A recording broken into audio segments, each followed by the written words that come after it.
Mayonnaise চিকেনের কালারটা শুধু দেখুন। এই রকমভাবে মেয়োনিজ চিকেন বাড়িতে একবার শুধু বানান, দেখবেন আঙ্গুল চেটে নয় থালা চেটে পুটে খাবে। এই মেয়োনিজ চিকেনের স্বাদ এতটাই সুন্দর হয় আর দেখতে।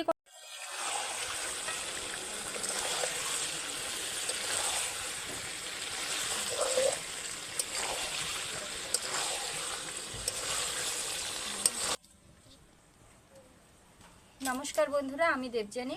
আপনাদের চ্যানেল দেবজানি রান্নাঘর উইথ ভিলেজ ফুডে আপনাদের সবাইকেই স্বাগত জানাই। প্রত্যেক দিনের মতো আজকেও একটা রেসিপি আমি আপনাদের সঙ্গে শেয়ার করব। আজকের রেসিপিটা একদমই একটা অজানা রেসিপি। আজকে কিন্তু আমি চিকেন রান্না করব। চিকেন রান্না করতে আমরা প্রত্যেকেই জানি, তবে আজকে চিকেনটা একটু অন্যরকমভাবে রান্না করব। আজকে কিন্তু একদমই আলাদা স্টাইলে চিকেন হবে, সেটা হলো মেয়োনিজ চিকেন। এই যে দেখতে পাচ্ছেন মেয়োনিজ, আজকে এই মেয়োনিজ দিয়েই কিন্তু চিকেন বানাবো। আমরা হয়তো অনেকেই জানি যে মেয়োনিজ দিয়ে চিকেন রান্না হয়, কিন্তু কিভাবে রান্না হয়, কখন এই মেয়োনিজটা চিকেনে ব্যবহার করতে হয়, তার সঠিক পদ্ধতি কিন্তু আজ আমি আপনাদের সঙ্গে শেয়ার করব। তো পুরো ভিডিওটা একটু স্কিপ না করে দেখতে থাকুন। চলুন শুরু করা যাক মেয়োনিজ চিকেন। মেয়োনিজ চিকেন বানানোর জন্য প্রথমেই এদিকে আমি উনুন ধরিয়ে নিয়েছি, উনুনে কড়াই বসিয়ে দিয়েছি। মেয়োনিজ চিকেন বানানোর জন্য আমি এখানে মেয়োনিজ নিয়েছি, সেটা আপনাদের বলেছি। আর এদিকে রয়েছে চিকেন, আমি এখানে 1 কিলো চিকেন নিয়েছি আর তার পরিমাপে। এবার আলুটা দিতে পারেন আবার নাও দিতে পারেন, বিশেষ করে মেয়োনিজ চিকেনে কিন্তু আলু না দেওয়াটাই ভালো। তবে যেহেতু বাড়িতে খাবো আর আমরা একটু আলু খেতে ভালোবাসি, তার জন্য আলু দিয়েছি। পেঁয়াজ কুচি রয়েছে, আদা রসুনের বাটা রয়েছে, রয়েছে টমেটো কুচি। কড়াইটা খুব ভালোভাবে গরম হয়ে গেছে, আলুগুলো ভাজার জন্য কিছুটা সাদা তেল আমি দিয়ে দিলাম। এইবার দিয়ে দেবো কেটে রাখা আলু।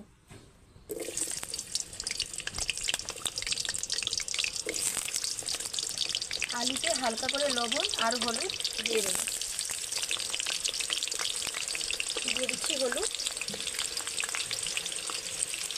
লবণ। এইবার আলুগুলোকে লাল লাল করে ভেজে নেব। চিকেনের আলু মানেই কিন্তু লাল লাল ভাজা হতে হবে, না হলে দেখতেও ভালো লাগবে না আর স্বাদও ততটা ভালো লাগবে না। তো আলুগুলো এদিকে ভাজা হতে থাক।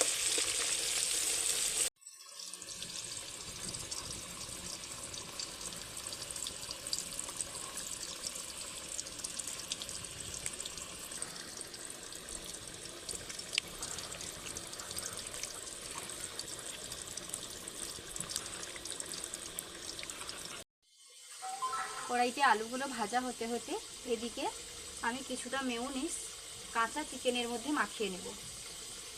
প্রথমেই 2 চামচ মতো দিয়ে দিয়েছি, তারপর দিলাম 1 চামচ। 3 চামচ মতো মেয়োনিজ নিয়ে কাঁচা চিকেনের মধ্যে মাখিয়ে নেব।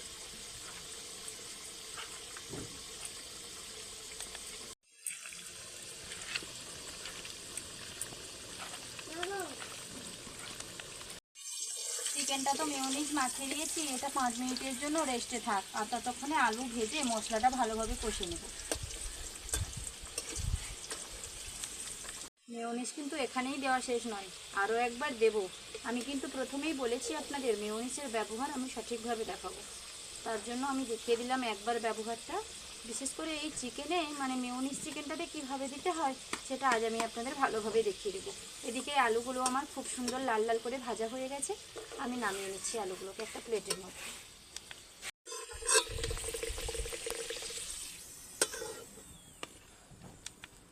আলুগুলো লাল লাল করে ভেজে তুলে নিয়েছি। এবার কড়াইতে যে তেলটা রয়েছে আরও কিছুটা তেল দিয়ে দেবো। এইবার দিয়ে দেবো আদা রসুনের বাটা।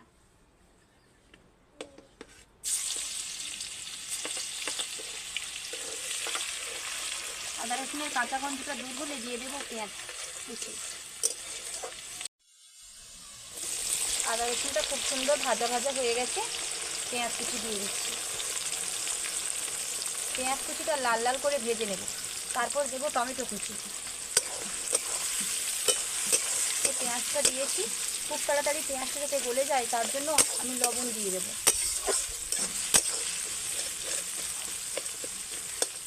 দিয়ে দিলাম লবণ। এইবার 2 থেকে 3 মিনিট মতন পেঁয়াজটাকে ভাজা ভাজা করে নেব।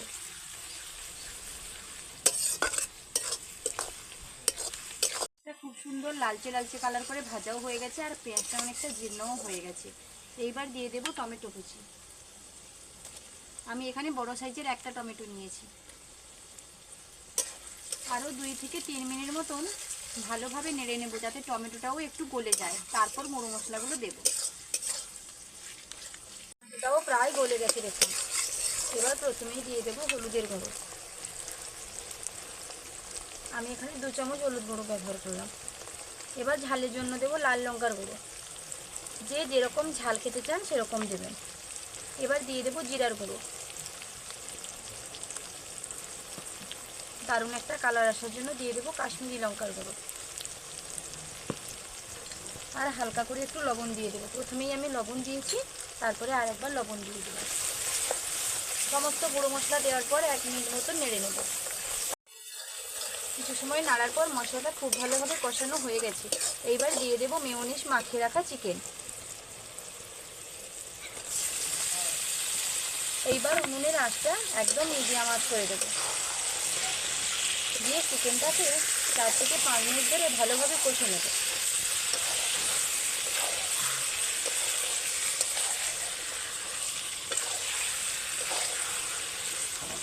3 থেকে 4 মিনিট নাড়ার পর চিকেনের কালারটা কীরকম এসছে দেখুন। কালারটা দেখলেই কিন্তু লোভ লাগবে। কালারটা এতটা সুন্দর এসছে। আরও কয়েক মিনিটের জন্য আমি চিকেনটাকে কষে নেব। বিশেষ করে মেয়োনিজ চিকেনটাকে ভালোভাবে কষাতে হবে।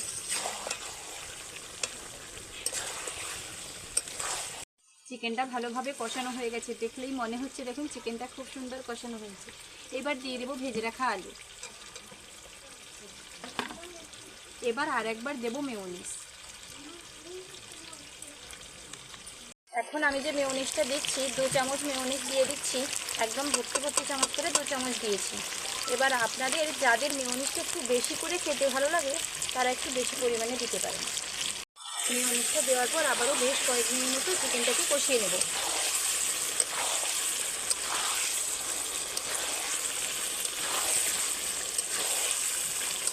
এই মেয়োনিজ চিকেনের স্বাদটা কিন্তু একদমই আলাদা হয়। চিকেনটা বেশ কিছু সময় কষার পর চিকেনের কালারটা শুধু দেখুন, দেখলেই কিন্তু খাওয়া হয়ে যাবে। এরকমই একটা কালার এসছে চিকেনের। এবার আমি দিয়ে দেবো জল। একদমই হালকা করে একটু জল দেব। চিকেনটাকে বেশি সময় কষানোর ফলে কিন্তু প্রায় 80% মতো চিকেনটা সেদ্ধ হয়ে গেছে। তো আর একটু করে জল দিলাম, একদমই সামান্য। জল দেওয়ার পর 3 থেকে 4 মিনিট ভালোভাবে ফুটিয়ে নেব। ফাইনালি মেয়োনিজ চিকেন আমার একদম পারফেক্টভাবে রেডি হয়ে গেছে। আর এই চিকেনটা রেডি হওয়ার পর মনে এতটাই আনন্দ লাগে কি বলবো। মেয়োনিজ দিয়ে যে কোনো রান্না আমার খেতে ভীষণ ভালো লাগে। আর রেডি হয়ে যাওয়ার পর দেখতে কীরকম লাগছে দেখুন। একদমই লাল লাল তেলে ব্যাপারটা। আর খাওয়ার পর কিন্তু একটা মেয়োনিজের স্বাদ থাকবে হালকা হালকা, সেটাই কিন্তু ভীষণ মজাই লাগবে। যাদের মেয়োনিজ খেতে প্রচুর ভালো লাগে তারা কিন্তু এই সময় আরেকবার মেয়োনিজ ওপর দিয়ে দিতে পারেন। এইবার উনুন থেকে কড়াইটা নামিয়ে প্লেটে বেড়ে আপনাদের দেখাচ্ছি মেয়োনিজ চিকেনটা। তাহলে দেখলেন তো বন্ধুরা কতটা সুন্দর হয়েছে এই মেয়োনিজ চিকেনটা। অসম্ভব মজাদার দেখতে, যেরকম খেতেও কিন্তু ঠিক সেরকম। না খেলে একদম বিশ্বাস হবে না। একবার এরকম বাড়িতে মেয়োনিজ এনে চিকেন বানিয়ে খাবেন। আর মেয়োনিজ দিয়ে যে কোনো ধরনের রেসিপি যদি আপনাদের দেখতে ইচ্ছে করে অবশ্যই কমেন্ট করে জানাবেন। সেই রেসিপি আপনাদের সঙ্গে শেয়ার করার আমি চেষ্টা করব। দেখলেন তো বন্ধুরা কত অল্প সময়ের মধ্যে মেয়োনিজ চিকেন রেডি হয়ে যায়। আর কি অসম্ভব মজাদার দেখতে হয় এই মেয়োনিজ চিকেনটা। যদি আপনাদের এই রেসিপিটা ভালো লেগে থাকে লাইক কমেন্ট ও শেয়ার করতে ভুলবেন না। আর আমার চ্যানেলটিকে সাবস্ক্রাইব করে আমার পাশে থাকবেন, যাতে প্রত্যেক দিন নতুন ধরনের রান্নার রেসিপি আমি আপনাদের সঙ্গে শেয়ার করতে পারি। দেখা হচ্ছে আবার নতুন কোনো রেসিপি নিয়ে। ততক্ষণ সুস্থ থাকুন, ভালো থাকুন। টাটা।